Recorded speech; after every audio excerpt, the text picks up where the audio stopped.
আমি জ্যোতিপ্রিয় মল্লিক বলে যাচ্ছি, শাহজাহানের কেশাগ্রকে স্পর্শ করতে পারবে না, জেনে রেখে দিন। আমি জ্যোতিপ্রিয় মল্লিক বলে যাচ্ছি, শাহজাহানের কেশাগ্রকে স্পর্শ করতে পারবে না, জেনে রেখে দিন। নমস্কার, আমি সুধন বোস, আপনারা দেখছেন WBN ইন্ডিয়া। 8 দিন পার হয়ে গেল, শেখ শাহজাহান কোথায়? হন্যে হয়ে ঘুরছে নাকি পুলিশ? দেখা যাচ্ছে তার কোনো খোঁজ নেই। এদিকে শাহজাহান নাকি গ্রামেই আছে, কাছাকাছি আছে। কারণ এই শেখ শাহজাহানকে রেশন কেলেঙ্কারিতেই এর বাড়িতেই গেছিল ইডি দপ্তরের আধিকারিকরা তার তল্লাশিতে। সেখানে কি ঘটেছিল? সাংঘাতিক ঘটনা ঘটেছিল। দেখা গেছিল যে বেশ কিছু শেখ শাহজাহানের অনুগামীরা তারা আক্রমণ করেছিল এই আধিকারিকদের, এবং দেখা যায় বিএসএফ কর্মীকেও, বিএসএফ বাহিনীর ওপরেও তারা আক্রমণ শানায়। তখন তারা বাধ্য হয়েছিল সেখান থেকে চলে আসতে। কিন্তু দেখা যায় এখনো পর্যন্ত সেই শেখ শাহজাহান রেশন কেলেঙ্কারির অভিযুক্ত তাকে এখনো খুঁজে পায়নি। আজও পর্যন্ত সে হাতের বাইরেই রয়েছে, পুলিশ তাকে খুঁজে পায়নি। কিন্তু আমরা দেখলাম যে প্রায় 5-6 দিন পর দুজনকে গ্রেপ্তার করেছে পুলিশ। কি দেখে? যে মব, যে দুষ্কৃতীরা সেই সময় ইডিদের আক্রমণ করেছিল তাদের থেকে নাকি ভিডিও দেখে দুজনকে গ্রেপ্তার করেছে পুলিশ। অত লোককে আমরা দেখলাম, মানে পুলিশ খালি কিন্তু দুজনকে চিনতে পেরেছে। একটা সন্দেহ জাগছে না যে তবে যারা এসছিল তাদেরকে পুলিশ, আমাদের রাজ্যের পুলিশ কেউ চেনে না? তারা কি বাইরে কোথাও থেকে এসছিল? কারণ এই অভিযোগ কিন্তু উঠেছিল যে এরা বাইরের লোক, বাইরে থেকে এসছে। এমনকি এও অভিযোগ ওঠে যে এরা রোহিঙ্গা। সেই ক্ষেত্রে প্রশ্ন এইটাই যে খালি দুজনকে চিনে তাদেরকে গ্রেপ্তার করলো, এত লোক থাকতে তাদের কি চিনতে পারলো না? নাকি এরা এখানে সত্যি সত্যি চিনে না চেনার ভান করলো? আর এদিকে শেখ শাহজাহান তিনি কিন্তু পগার পার, এখনো পর্যন্ত তিনি ধরা ছোঁয়ার বাইরে। এই মুহূর্তেও পর্যন্ত দেখা যাচ্ছে তার কোনো খোঁজ নেই। কোন সাহসে, কার দৌলতে শেখ শাহজাহান এখনো ঘুরে বেড়াচ্ছে? এই সন্দেহ কিন্তু প্রত্যেকটা মানুষের মধ্যেই হচ্ছে যে শেখ শাহজাহান কে এমন একটা দুর্নীতি করেছে, এই অভিযোগই আছে রেশন দুর্নীতি। সেই দুর্নীতির কারণেই তাকে ইডি তল্লাশিতে গেছিল। তা এমন সাংঘাতিক ক্ষমতাশালী তাকে খুঁজেই পাচ্ছে না, এমনকি পুলিশ পর্যন্ত। আমরা শুনেছি ওখান থেকে কথিত, মানে কথা অনুযায়ী আসছে যে শেখ শাহজাহান না চাইলে নাকি সেখানে কিছুই হবে না, কেউ কিচ্ছু করতে পারবে না। সেখানে পুলিশ প্রশাসনও ছোট দেখাচ্ছে শেখ শাহজাহানের কাছে। আমরা শুনছি না, এখন তো তা দেখতেও পাচ্ছি যে শেখ শাহজাহান কোথায়। এই প্রশ্ন কিন্তু সবার মনে মনে ঘুরছে যে সত্যিকারের কি শেখ শাহজাহান পালিয়ে গেছে? কেন্দ্রীয় জাহাজ প্রতিমন্ত্রী শান্তনু ঠাকুর কিন্তু এর মধ্যে একটা অভিযোগ করছেন যে তিনি মায়ানমারে বা অন্য কোথাও পালিয়ে গেছেন। পালিয়ে গিয়েই থাকে তারও তো একটা খবর থাকবে, কিন্তু নেই। এই মুহূর্তে শেখ শাহজাহান হাতের বাইরে।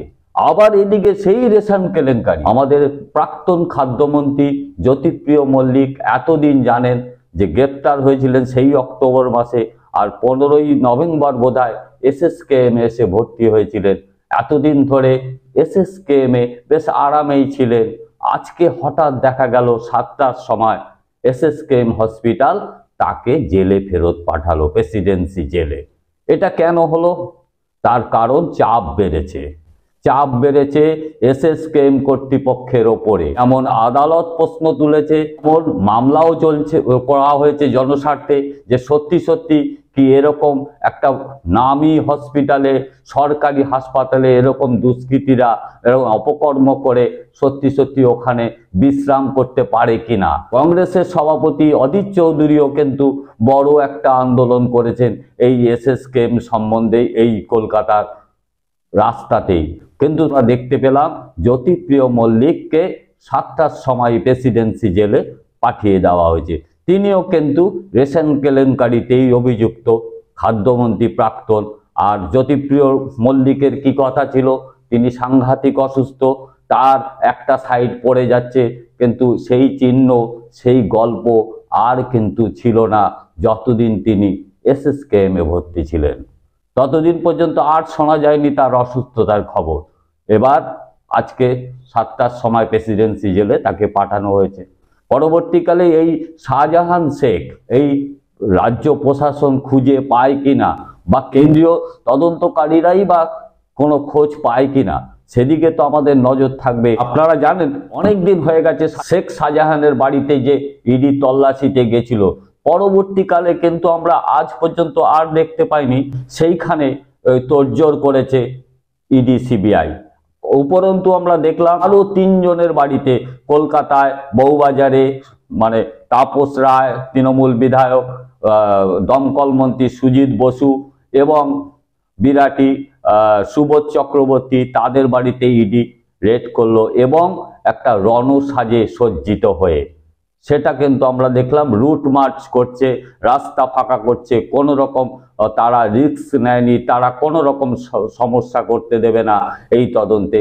সেই জন্য সেইখানে এই কেন্দ্রীয় বাহিনী এই ব্যবস্থা করে তারা কিন্তু সেখান থেকে তল্লাশি করে বেরিয়েছে। তো দরকারটা কি ছিল? আমরা তো ভেবেছিলাম যে 2-3 দিনের মধ্যে, একদিনের পরেই হয়তো ইডি তার ডবল স্ট্রেংথ বাড়িয়ে সেইখানে শেখ শাহজাহানকে ধরবার জন্য বা তার বাড়ি তল্লাশি করবার জন্যই দৌড়বে, কিন্তু সেটা কিন্তু আমরা আজও পর্যন্ত দেখতে পাইনি।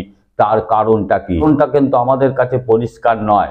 এ ব্যাপারে আমরা ভেবেছিলাম যে তারা হয়তো আগে শেখ শাহজাহানকে ধরবার জন্যই উদ্গ্রীব হবে, চেষ্টা করবে, কিন্তু সেটা না দেখে আমরা দেখলাম সেই তদন্তটাই কলকাতার অলিতে গলিতে নিয়ে আসলো। শেখ শাহজাহানকে যেন এই মুহূর্তে হাত দিয়ে ছেড়ে রাখার ব্যবস্থাই হয়েছে। পরিশেষে আমরা কি দেখতে পাচ্ছি? তার মানে এই মুহূর্তে শেখ শাহজাহান ধরা পড়েনি, তার মানে তার মাথায় হয়তো এখনো কারোর হাত রয়েছে, দৃশ্য হাত রয়েছে। কিন্তু এই মুহূর্তে এটা বুঝতে অসুবিধা হচ্ছে না যে জ্যোতিপ্রিয় মল্লিকের মাথা থেকে অন্ততপক্ষে এই মুহূর্তে এসএসকেএম কিন্তু হাত তুলে নিয়েছে। তারা কিন্তু তাকে তাদের জেলে ফেরত পাঠিয়েছে, মুক্তি দিয়েছে হাসপাতাল থেকে। তো সেটা কোর্টের যে পর্যবেক্ষণ ছিল, তাদের যে জিজ্ঞাসাবাদ ছিল, সেই পরিপ্রেক্ষিতেই এসএসকেএম তড়িঘড়ি এই ব্যবস্থা করেছে, এটা আমরা মনে করছি। তার মানে এই মুহূর্তে সেই জ্যোতিপ্রিয় মল্লিক, সেই পার্থ চ্যাটার্জি, মানিক ভট্টাচার্য, জীবন কৃষ্ণ সাহা, এদের সঙ্গেই কিন্তু আপাতত জেলবন্দি হলেন। বিষয়ে আপনারা আপনাদের মতামত দেবেন। পরবর্তীকালে দেখা হবে অন্য কোনো প্রতিবেদনে। নমস্কার।